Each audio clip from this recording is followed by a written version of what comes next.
سلام، حالتون چطوره؟ این اولین ویدیو پوکاته. پس اگه عاشق سریال و نقد و بررسی هستی این ویدیو رو ببین و لایک و فراموشتون نشه. و همچنین سریال که در پخش است مثل آبان، تاسیان و غیره رو در آخرین قسمتشون ما یه نقد کلی ازشون داریم. پس بریم سراغ سریالی که من خیلی منتظرش بودم، خیلی هیجان داشتم ببینمش، به نام وحشی.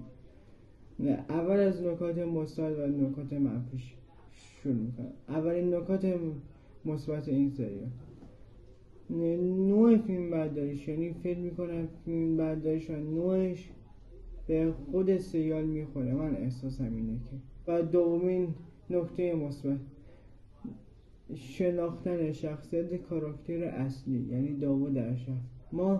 ما در چند مرحله فهمیدیم که این آدم ترسویه، آدم این که از دعوا همیشه فرار میکنه. ما اینو در چند سکانس اینو به ما نشون داد. نکات منفی، من هر چقدر که سعی کردم نکات منفیشو پیدا کنم هیچ پیدا نکردم. پس سریعتر بریم سراغ مورد بعدی کارگردانی هومن سیدی بی نظیر بود، واقعا بی نظیر بود و اینو چند سال پیش به ما ثابت کرد. به سریالی ساخت به اسم قورباغه که اینو به ما ثابت کرد میتونه کارگردان بی نظیری باشه و فیلمایی مثل خشم هیاهو و مقصد کوچک زن‌زده اینو به ما ثابت کرد که میتونه اکشن بسازه.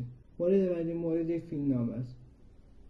فیلمنامه دوباره نویسنده‌اش هومن سیدی و هومن سیدی و تو اکثر کاراش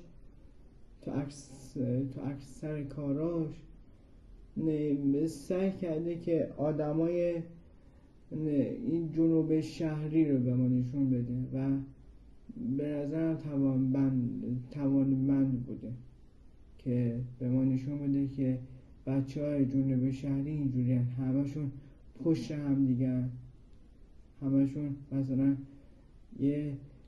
یه ذات دعوایی دیگه دارن. مورد بعدی مورد بازی ها خوب بود، قابل قبول بود، قابل باور برای من بود.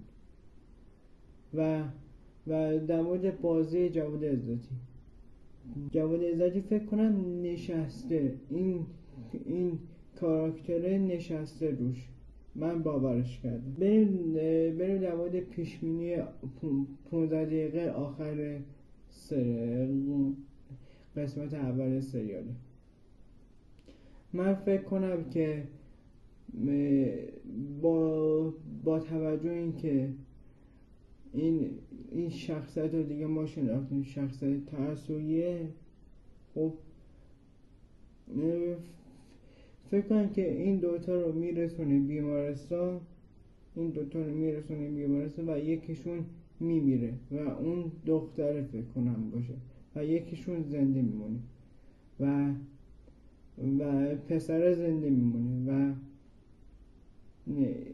داوود اشرف میبینه که اگه این زنده مونه اون بمیره، میاد به مامان و باباش بیه که این خواهر منو کشه و پسرم در آخر میکشه. به نظرم این پیش بینی هم میشه کرد که یا هر دوتاشون اون لحظه مرده باشن و دیدیم که پسره رو بردن میبرسن. پس این نمیشه که هر دوتاشون مرده باشن.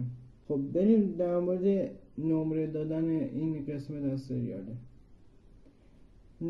نمره 8.5 9 از من میگیره، چون که قسمت اولشه میتونه نمره 9 از من بگیره. پس لایک و کامنت فراموشتون نشه و حمایت هم کنید. خیلی دوستتون دارم. مخلصیم.